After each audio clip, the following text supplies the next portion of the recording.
A paz do Senhor, boa noite.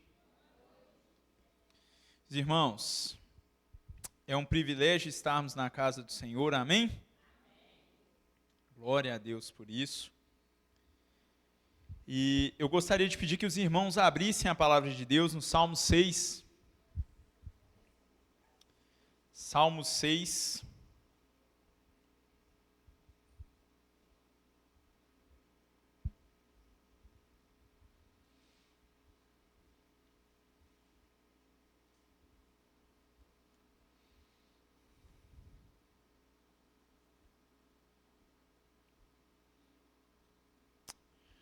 Amém. Hoje nós continuaremos a exposição do livro de Salmos. Nós continuaremos com o Salmo de número 6. E antes de nós irmos para o texto, meus irmãos, é muito importante nós contextualizarmos os Salmos, o livro de Salmos. Foi dito aqui que o livro de Salmos ele é considerado um livro poético e ele é uma coletânea, né? Uma coletânea de cânticos, de louvores. As músicas são feitas geralmente em forma de poesia hebraica para ser cantada, para ser proclamada durante os cultos. E uma coisa interessante sobre o livro de Salmos, que nós temos que tomar um certo cuidado, é que o livro de Salmos, apesar dele trazer muitas lições importantes para nós, e com a graça de Deus essa noite nós falaremos de algumas dessas lições, ele tem que ser lido muito dentro do contexto dele. Existem livros na Bíblia que têm o propósito de explicar a teologia, de explicar o ensino sobre Deus. Então, vou citar um exemplo aqui, o livro de Romanos. Quando você pega Romanos, a carta, esse é um livro que sistematiza uma explicação, ou seja, a ideia dele é ensinar. Já quando nós pegamos um livro poético, como é o caso do livro de Salmos, nós temos que estar atento, porque ali ele pode estar relatando uma situação, ele pode estar relatando uma história, então é preciso muito cuidado ao extrair as lições que aquele livro tem para nós. E eu falo muito sobre isso porque, assim, eu confesso que eu já tinha essa noção, mas eu fiquei um pouco assustado, porque eu tive pesquisando algumas mensagens sobre o livro de Salmos. Meus irmãos, a maioria do que nós achamos hoje na internet são passagens ou são explicações muito descontextualizadas em relação ao livro de Salmos. Às vezes fazendo umas promessas que não estão explícitas lá, às vezes tirando algumas coisas do contexto. Então tem que se tomar muito cuidado quando nós vamos ler Salmos. Porém, aqui a gente não está invalidando a importância desse livro, não. Esse livro, ele é palavra de Deus, ele é inspirado, amém? E ele traz lições valiosas para nós, quando ele é lido dentro do seu contexto e quando é feita a devida explicação e o devido entendimento desse livro. Bom, vamos então à leitura do texto. Antes da leitura, eu gostaria que você abaixasse sua cabeça, vamos orar a Deus. Senhor Deus, muito obrigado por essa noite, Pai, muito obrigado por tudo que o Senhor tem feito. Muito obrigado, Deus, porque o Senhor nos trouxe até aqui nessa noite. E a Tua palavra, ela não volta vazia, Deus. Pai, eu quero pedir em nome de Jesus, que os corações aqui estejam propícios, Deus, à Tua palavra. Tira qualquer tipo de distração do nosso meio, Deus. Tire qualquer preocupação. Que em nome de Jesus Cristo, ó Deus, a Tua palavra possa estar penetrando fundo no meu coração e no coração dos irmãos neste momento. Que ela seja, ó Deus, correção. Que ela seja, Deus, em nome de Jesus Cristo, ânimo para as nossas vidas. Que para a Tua honra e para a Tua glória, ó Deus, nós possamos ser transformados pela Tua palavra. Ó Deus, que em nome de Jesus, a Tua palavra, ela se transforme em prática de vida para nós, Deus. Ó Pai, nós precisamos de ouvir a Tua voz. Como povo do Senhor, nós precisamos ouvir, ó Deus, do Senhor, o que o Senhor tem para a Tua igreja. E, ó Deus, pela Tua misericórdia e graça, o Senhor não tem deixado faltar a Tua palavra sobre nossas vidas, Deus. O Senhor zelou, ó Deus, e o Senhor zela pela Tua palavra. Que em nome de Jesus sejamos transformados por ela. Deus, nos ajude, porque sem Ti nós nada podemos fazer, Deus. Por favor, que o Teu Santo Espírito tenha liberdade nesse momento. Que o Teu Santo Espírito tenha liberdade sobre nós, Deus, em nome de Jesus Cristo. que possamos glorificar o Teu nome, Deus. Ó Pai, tenha liberdade no nosso meio. Em nome de Jesus, me livra do erro, que a palavra venha a ser explicada de forma clara, ó Deus, para a Tua honra e para a Tua glória. Em nome de Jesus, amém. Vamos à leitura. Ao mestre de canto, com instrumento de 8 cordas, Salmo de Davi. Senhor, não me repreendas na Tua ira, nem me castigues no Teu furor. Tem compaixão de mim, Senhor, porque eu me sinto debilitado. Sara-me, Senhor, porque os meus ossos estão abalados. Também a minha alma está profundamente perturbada. Mas Tu, Senhor, até quando? Volta-te, Senhor, e livra a minha alma. Salva-me por Tua graça. Pois na morte não há recordação de Ti. No sepulcro, quem Te dará louvor? Estou cansado de tanto gemer. Todas as noites faço nadar o meu leito de minhas lágrimas o alago.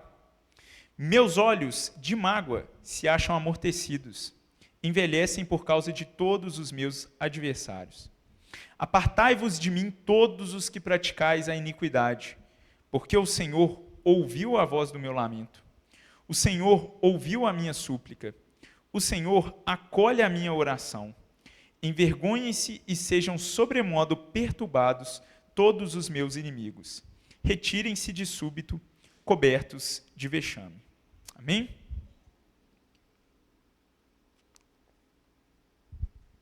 Meus irmãos, nós vamos fazer a divisão desse texto em 4 tópicos.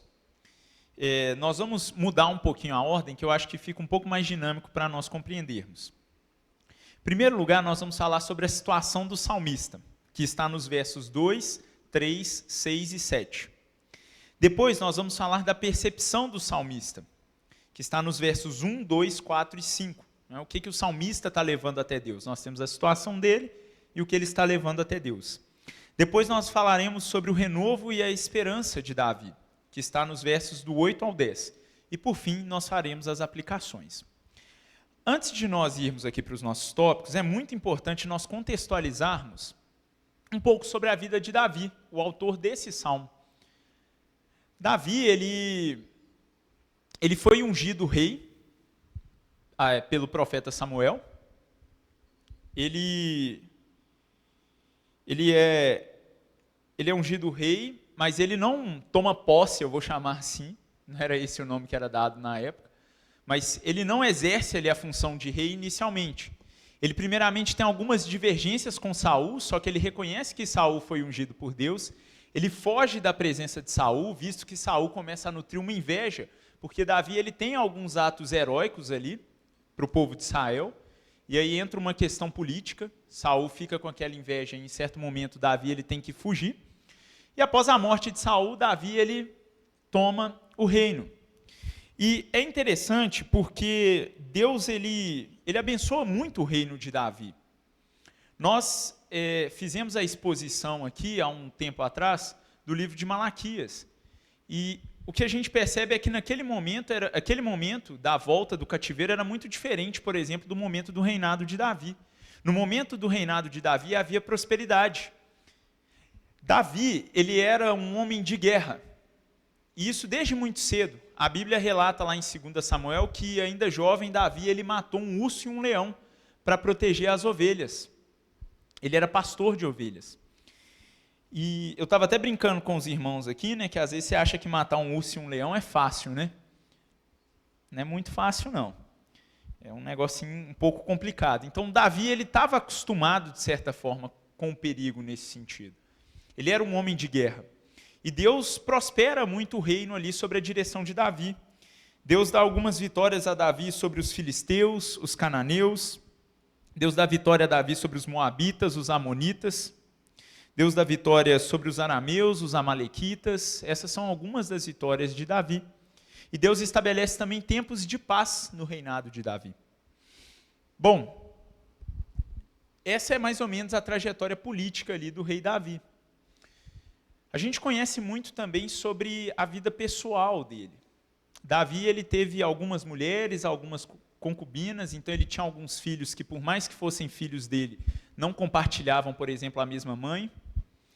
E alguns fatos marcantes sobre Davi, que são importantes para nós entendermos esses primeiros salmos, dizem respeito ao pecado de Davi e as consequências desse pecado e outros pecados que surgiram dentro da família dele.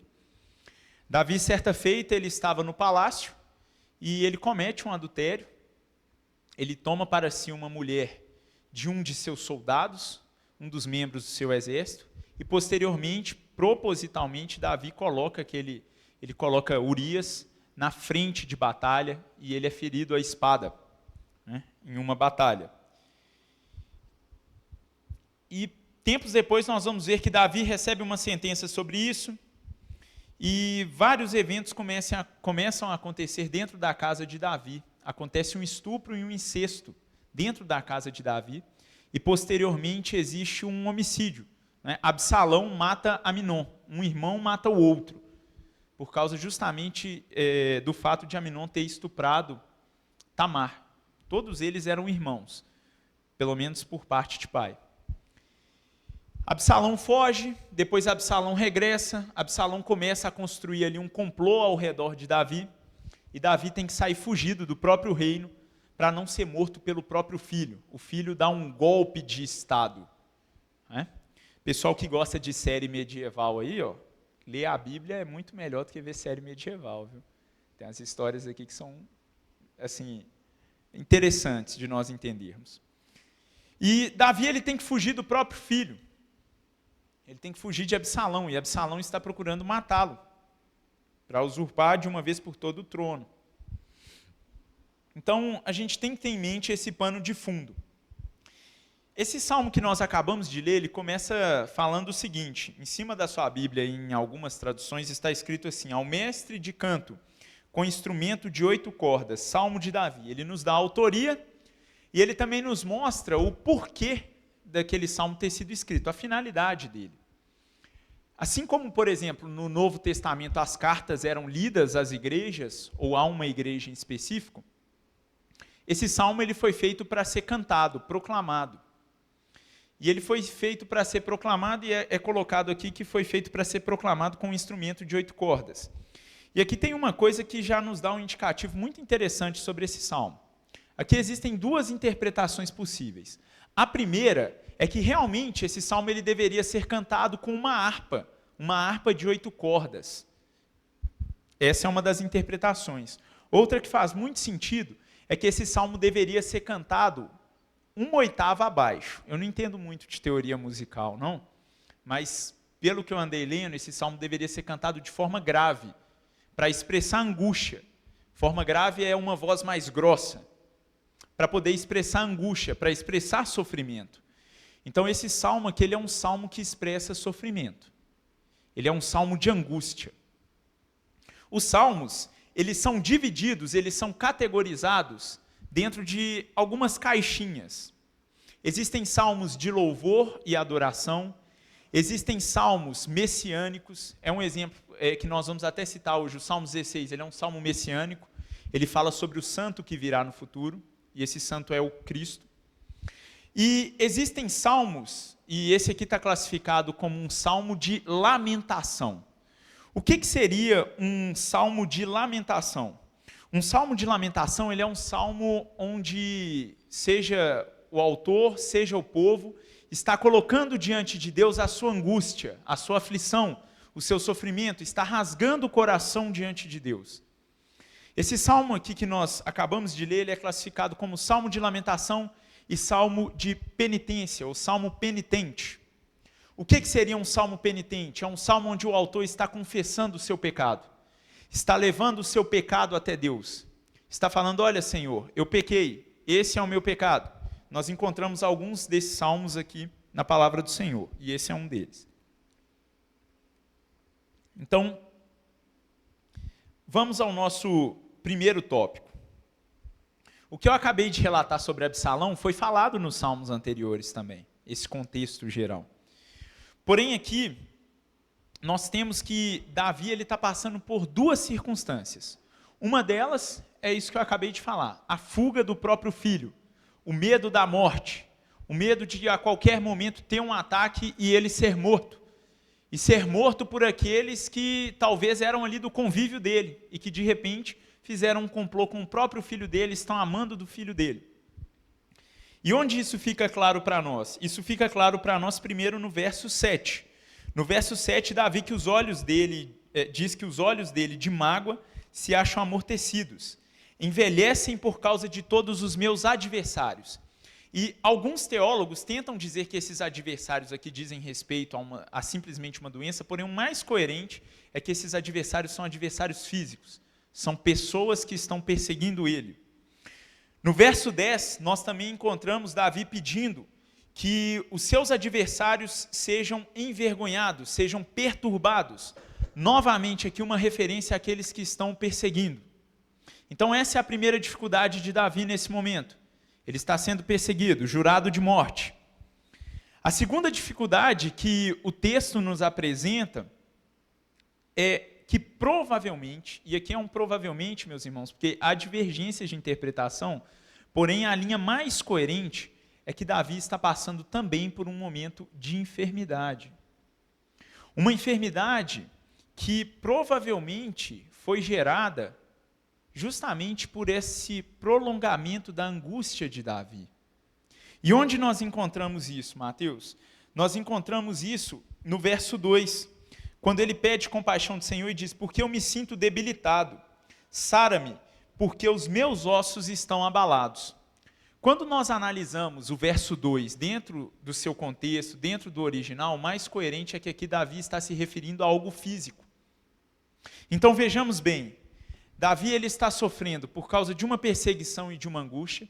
Provavelmente isso desencadeia em Davi um problema, uma enfermidade física.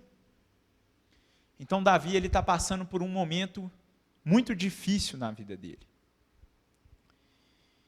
E talvez você pense assim, mas Mateus, isso já vinha acontecendo. Quando nós lemos o Salmo 4, o Salmo 5, que foi exposto aqui semana passada, isso já vinha acontecendo. Verdade. Só que aqui tem algumas diferenças. Quando você vai lá no Salmo 4, no verso 8, Davi diz assim: em paz me deito e logo pego no sono. Quando a gente entra nesse verso, no Salmo 6, nesse Salmo de lamentação, a situação está mais agravada. Vejam aí nos versos 6 e 7 o que Davi diz: estou cansado de tanto gemer. Todas as noites faço nadar o meu leito, de minhas lágrimas um alago. Meus olhos de mágoa se acham amortecidos, envelhecem por causa de todos os meus adversários. A perseguição prolongada tem feito com que Davi tenha um sofrimento maior.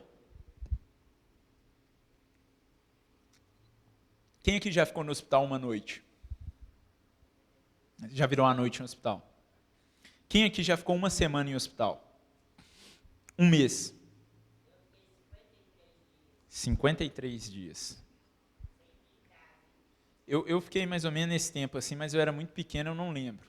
Mas o fato é que, à medida que uma dificuldade, uma adversidade, ela vai se prolongando em nossa vida, meus irmãos, usando um linguajar mais despojado, o bicho pega. Essa é a realidade.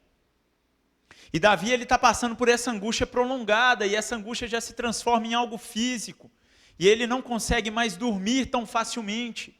E a causa aqui das lágrimas dele, a Bíblia deixa bem clara no final do verso 7, olha, eu estou envelhecendo, meus olhos de mágoa se acham amortecidos por causa dos meus adversários, eu estou sendo perseguido, eu estou sofrendo fisicamente.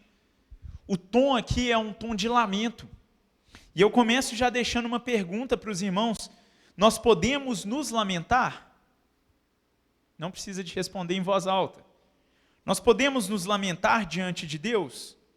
Aqui o salmista está se lamentando. A situação não está favorável, a situação está prolongada.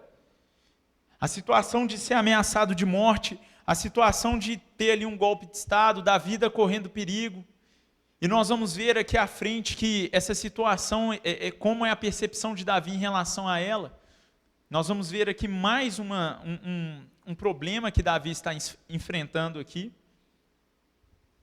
O tom aqui já é um tom mais pesado, já é um tom de uma dificuldade maior. Esse é o contexto de Davi. Esse é o contexto de Davi. Esse é o contexto do salmista. Ele diz que todo o ser dele se estremece. Uma coisa interessante é que quando ele fala também a minha alma está profundamente perturbada, a palavra alma, se você for no original aqui, não é a alma imaterial, é a vida dele como um todo. Inclui o corpo dele, a mente dele. Davi está num momento de muita aflição. E dentro das aplicações nós veremos que nós podemos passar por esses momentos. Isso é algo que acontece, pode acontecer na vida de um cristão. Mas para além do contexto, existe a percepção de Davi sobre o que está acontecendo. E talvez essa seja a parte central desse salmo. Qual é a percepção de Davi? Vamos no verso 1. Senhor, não me repreendas na tua ira, nem me castigues no teu furor. Verso 2. Tem compaixão de mim, Senhor.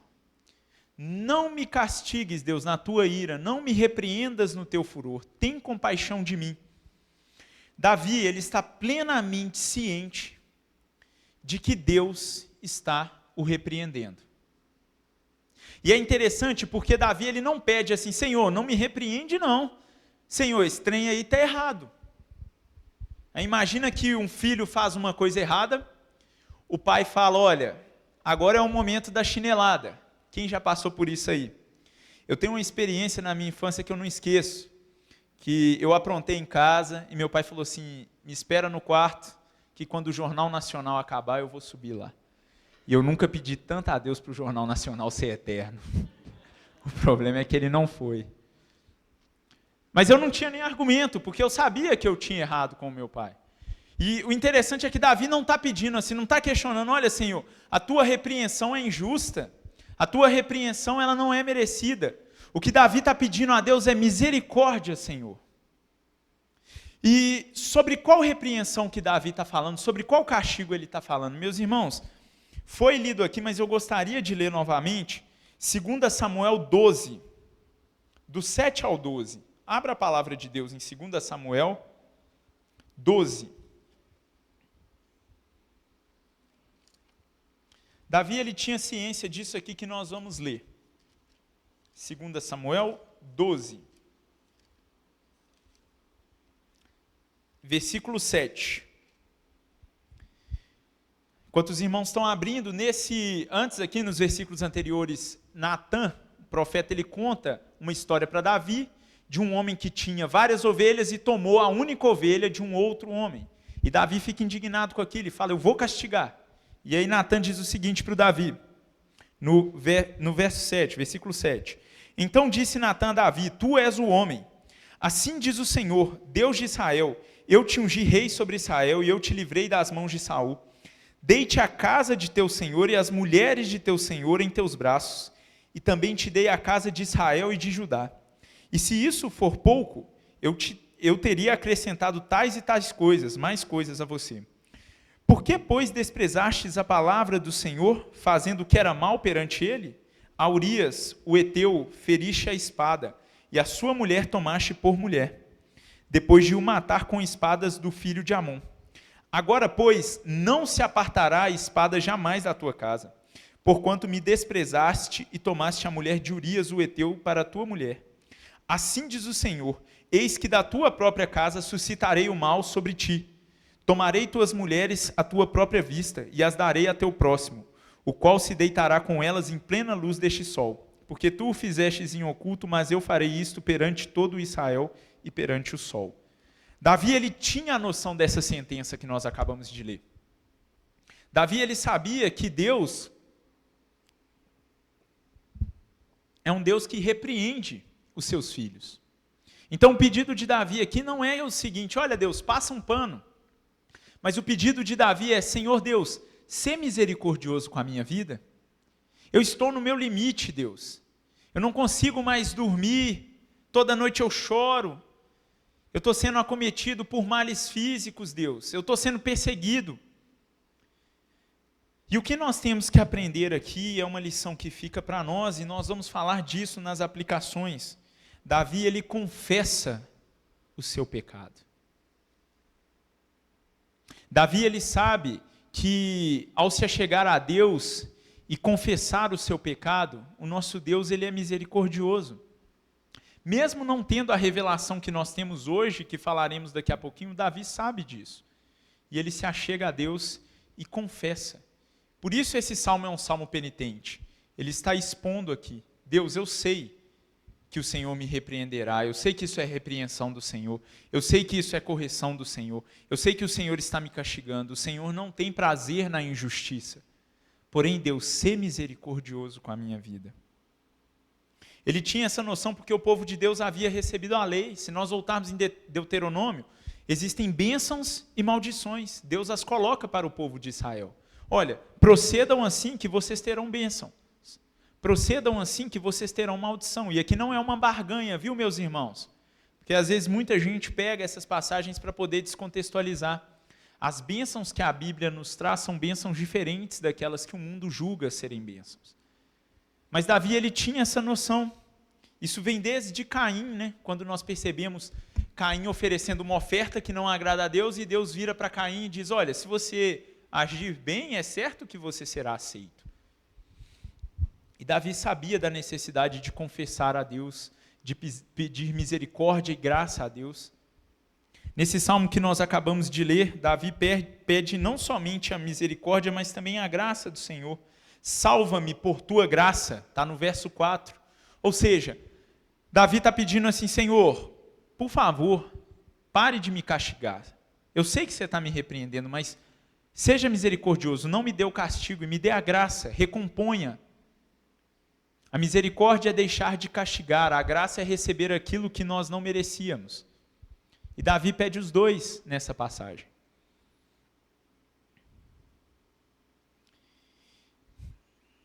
E aqui, meus irmãos, nós devemos entender o seguinte: o pecado, ele tem consequências. Às vezes a gente se esquece disso. E se nós de fato somos filhos de Deus, Deus, ele corrige os seus filhos. E quando eu falo de consequências de pecado aqui, eu sei que essa mensagem não é muito palatável nos dias de hoje, mas o fato é que existem consequências em vida também dos pecados. Mateus, como Deus age em relação a isso? Sendo bem sincero, eu não conseguirei te explicar, porque Deus, ele é soberano. Porque às vezes nós pensamos assim: mas o fulano cometeu isso e não deu nada para ele. Nós sabemos que um dia haverá. Ninguém fugirá da ira vindoura do Senhor. A palavra de Deus diz isso. Toda obra, tudo aquilo que foi feito em oculto, no último dia será revelado. Porém, em vida, o Senhor repreende os seus filhos. O Senhor corrige os seus filhos. E Deus, ele é um pai perfeito. Ele não é esse pai de hoje em dia. Eu sou professor, e hoje em dia, os pais que às vezes a sociedade julga como pais amorosos são os pais que não corrigem. Sabiam disso? É o pai que passa o pano para tudo no filho. O filho foi lá e brigou com o professor. O pai vai lá: não, tadinho e tal, e passa um pano. Não, Deus é um pai perfeito. E Davi sabe dessa correção, Davi sabe dessa repreensão do Senhor sobre a vida dele. Davi sabe que Deus é um Deus justo, mas Davi também sabe que Deus é um Deus misericordioso e gracioso, e é por isso que ele vai até Deus. Amém? E Davi, após confessar o seu pecado, diante desse contexto, ele argumenta com Deus. Ele traz aqui alguns argumentos que nós precisamos esclarecer. No verso 5 ele diz o seguinte, vamos para o verso 4, né? Ele pede: volta-te, Senhor, e livra a minha alma. Só uma coisa que eu quase esqueci aqui. Davi, ele pede a presença de Deus. Para o povo de Israel, quando o povo estava em pecado para com Deus, o entendimento que eles tinham, e não é um entendimento que está errado, é que Deus, de certa forma, virava a face para eles. Não é? Deus, de certa forma, os repreendia, às vezes os ignorando. E Davi, ele está pedindo aqui novamente: Senhor, traz tua presença sobre mim. Traz a tua presença sobre a minha vida. Eu sei que o Senhor está me corrigindo, mas não vira a tua face, não. Tanto que ele questiona, né? Mas tu, Senhor, até quando? Ou seja, eu estou perturbado, eu estou passando por dificuldade, mas Deus, sê misericordioso, eu quero a tua presença novamente. Davi está se quebrantando diante de Deus.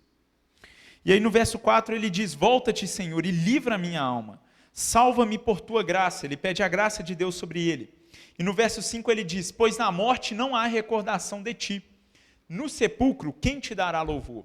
E aqui eu começo com uma pergunta. Davi está falando que não existe vida após a morte? Pode só pensar aí, meus irmãos. Porque ele diz que na morte não há recordação de ti. E que no sepulcro, quem te dará louvor? Será que Davi está questionando se há vida após a morte? Se há uma eternidade? Se existe o inferno? Se existe o céu? Será que Davi está questionando isso? Não, Davi não está questionando isso. E nós temos um salmo do próprio Davi que apoia essa ideia, que é o Salmo 16. No Salmo 16, verso 10, Davi diz o seguinte, pois não deixarás a minha alma no inferno, nem permitirá que o teu santo veja a corrupção. Esse teu santo aqui, Davi está falando sobre ressurreição. Não permitirá que o teu santo veja a corrupção, ele está falando da ressurreição do descendente dele. Como assim do descendente, Mateus? No Antigo Testamento, há uma promessa de que da linhagem de Davi, Deus suscitaria aquele que seria o Rei dos Reis, o Senhor dos Senhores. Aquele que governaria todas as nações. Quem é esse? O nosso Senhor Jesus Cristo. E aqui Davi está se referindo, olha, o Senhor Deus é aquele que ressuscitará futuramente a minha linhagem. É aquele que ressuscitará o seu santo. E é interessante porque lá no livro de Atos, Paulo e Pedro usam essa passagem para falar sobre a ressurreição de Cristo. Então, Davi, ele cria sim na ressurreição. É claro que quando você vai olhar para a sistematização da teologia em Israel, eles tinham uma noção de um sono antes do acordar finalmente com Deus. É diferente do que nós pensamos hoje à luz da Bíblia. Mas a ideia é que Davi não está falando isso aqui. O que Davi está falando no verso 5 é o seguinte, Senhor, se eu morrer nessa situação, como é que eu poderei te louvar? Se eu morrer na situação que eu me encontro aqui, de perseguição, de angústia, como é que eu poderei engrandecer o teu nome entre os vivos? É isso que Davi está falando.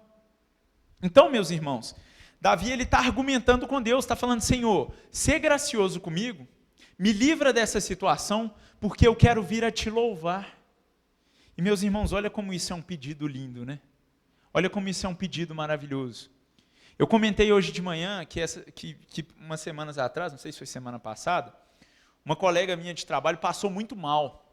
E ela falou assim, Mateus, só veio uma coisa na minha mente. Eu falei assim, Deus, não deixa eu morrer não, que eu tenho que criar meus filhos. Meus meninos ainda não estão grandes. Davi aqui, ele está falando, Senhor, não deixa eu morrer não, porque eu quero te louvar entre os homens. Eu quero te glorificar entre os vivos. Olha que pedido maravilhoso de Davi para o Senhor. Senhor, sê gracioso comigo. Eu sei que o Senhor me repreendeu, eu estou aqui no meu limite, mas eu quero te louvar. Quero te louvar no meio do povo de Israel, na tua congregação. Porque se eu morrer, Deus, eu não vou poder cantar lá do cemitério. É isso que Davi está argumentando com Deus. Os irmãos entenderam? Amém? Ficou claro? E o interessante é que esse salmo no final traz um renovo e uma esperança. A primeira coisa é que Davi ele pede um afastamento daqueles que praticam a iniquidade. Está no verso 8. Nós lemos o 6 e o 7, onde Davi relata a situação que ele está passando, o quanto ele está sobrecarregado. E no verso 8 a palavra diz assim, apartai-vos de mim todos os que praticai a iniquidade. E aqui a interpretação mais provável é que Davi está falando, olha, longe de mim aqueles que me perseguem, os homens maus, aqueles que não se arrependem, e longe de mim também aqueles que estão perto e praticam o mal. Eu não quero ser praticante do mal, eu não quero estar com esses. E aí vem o consolo, meus irmãos, que foi o consolo de Davi e deve ser o nosso consolo. Ele diz, porque o Senhor ouviu a voz do meu lamento. O Senhor ouviu a minha súplica. O Senhor acolhe a minha oração. Meus irmãos, Sabe o que mudou do verso 7 para o verso 8 e 9 na circunstância? Isso aqui é conclusão de todos os teólogos. Na circunstância não mudou nada. Porém, Davi, ele tinha a plena fé e a plena certeza de que Deus o ouviu. E Davi sabe que isso não é pelo mérito dele, é pela graça e misericórdia do Senhor. É porque Deus é gracioso e misericordioso, sem deixar de ser justo. Porque o nosso Deus, ele é um Deus que escuta as nossas orações. Porque o nosso Deus é um Deus que escuta o nosso lamento, que escuta a nossa súplica e que acolhe as nossas orações. E hoje nós sabemos que o Senhor, ele acolhe tudo isso, não pelo nosso mérito, mas pelo mérito de Jesus Cristo, porque o véu foi rasgado. Porque o véu foi rasgado. E Cristo nos permite hoje falar com o nosso Deus. Cristo nos permite hoje nos quebrantarmos e nos achegarmos diante de Deus. Essa era a esperança de Davi e essa deve ser a nossa esperança nessa noite, que o Senhor nos escuta. Amém? Deus exerce a sua graça. E por fim, no verso 10, Davi pede que os seus inimigos sejam envergonhados. E ele pede, o que ele está passando, ele pede para que Deus aplique sobre os seus inimigos. Obrigado. Ele pede, envergonhem-se e sejam sobremodo perturbados todos os meus inimigos. Retirem-se de súbito, cobertos de vexame. E nesse verso 10 vamos lembrar do contexto, é um contexto militar, um contexto de guerra, um contexto de perseguição. A gente não deve desejar que o vizinho nosso lá, que às vezes coloca uma música meio alta, seja perturbado, não. Nós devemos desejar que o Senhor leve salvação para ele. Amém? Amém? Glória a Deus? Porque senão a gente pega essa mensagem e quando alguém nos dá uma irritadinha qualquer, nem te ameaçou de morte ainda. Estou brincando, meus irmãos, misericórdia. Mas às vezes a pessoa pisou no seu pé no ônibus e você já vai virar para ela e falar, olha, que você seja perturbado. Não, gente, misericórdia, não é isso que a Bíblia está ensinando, não. Davi está num contexto de guerra. É um contexto, infelizmente, que chega uma altura do campeonato que ou você mata ou você morre. Esse é o contexto. Então, Deus, me dê a vitória sobre essa situação. Vamos agora às aplicações. Primeira aplicação. Meus irmãos,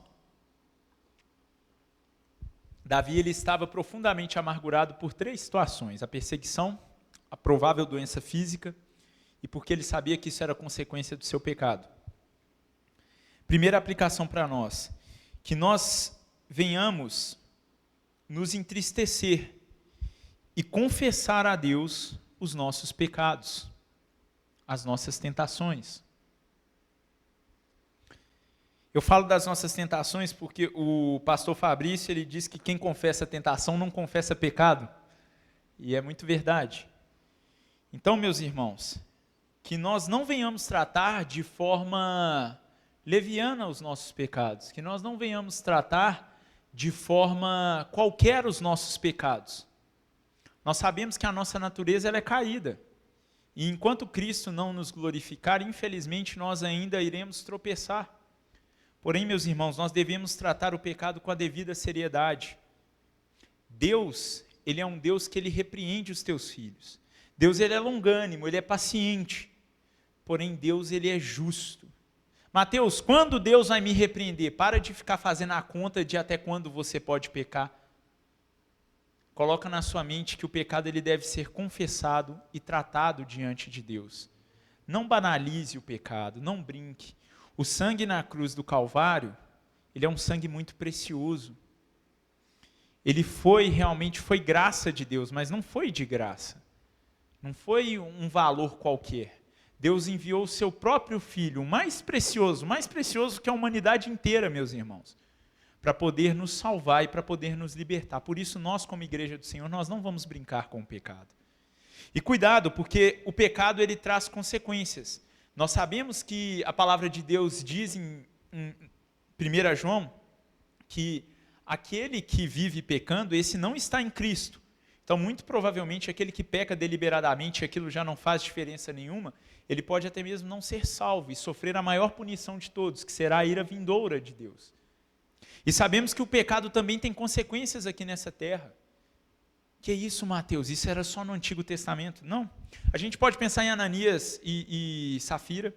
A gente pode pensar quando Jesus Cristo diz lá em Apocalipse 2, do 20 ao 23, que no meio ali daquela igreja estava acontecendo adultérios e eles estavam comendo dos sacrifícios da idolatria. E Jesus diz assim: e dei-lhe tempo para que se arrependesse de sua fornicação, e não se arrependeu. Eis que a porei, aqui ele está falando de Jezabel, uma mulher que estava sendo profetisa dentro da igreja, enganando a muitos, levando muitos a cometerem pecados. Eis que a porei numa cama. Ela e aqueles que adulteram juntamente com ela virá grande tribulação, caso não se arrependam das suas obras. E ferirei de morte os seus filhos, e todas as igrejas saberão que eu sou aquele que sonda os corações.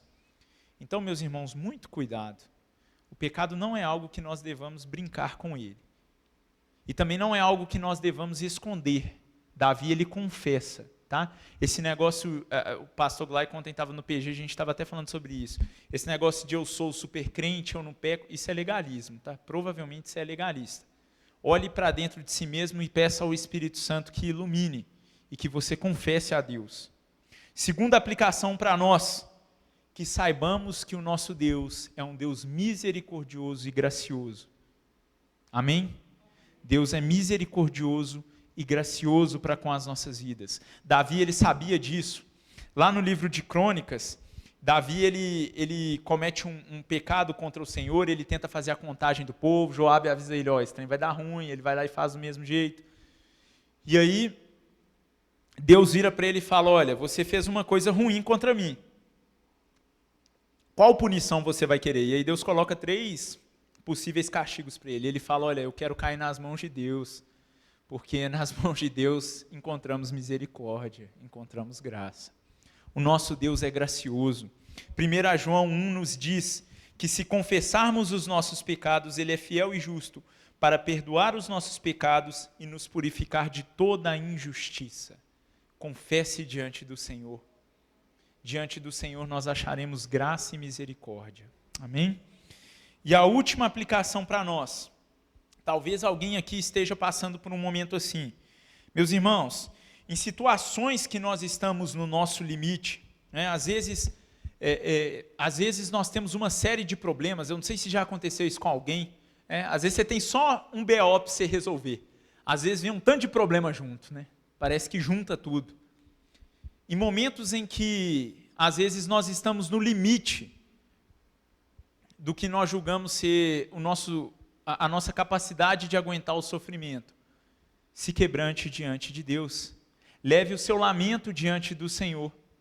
E talvez você pense assim, Mateus, eu não passei por isso ainda na minha vida. Glória a Deus, e que Deus conserve assim. Você não tem que orar pedindo a Deus que Ele mande sofrimento, não. Porém, o nosso mestre, ele nos disse que no mundo nós teríamos aflições. Mas ele também disse para nós termos bom ânimo, porque Ele venceu o mundo. Então, meus irmãos, mediante momentos de dificuldade, de extrema angústia, de extrema dor, de extrema perda, lamente-se aos pés de Deus. E por que devemos lamentar aos pés de Deus? Porque no mérito de Jesus Cristo e por causa da cruz do Calvário, o Senhor, Ele ouve a nossa súplica, Ele acolhe a nossa oração. É aí que está a nossa confiança. Mesmo antes de Cristo ter pisado nessa terra, Davi, ele tinha a noção, pela fé, de que Deus estava ouvindo. E hoje, muito mais nós temos essa certeza, porque Cristo Jesus conquistou na cruz para nós. Amém? Fique de pé, vamos orar a Deus.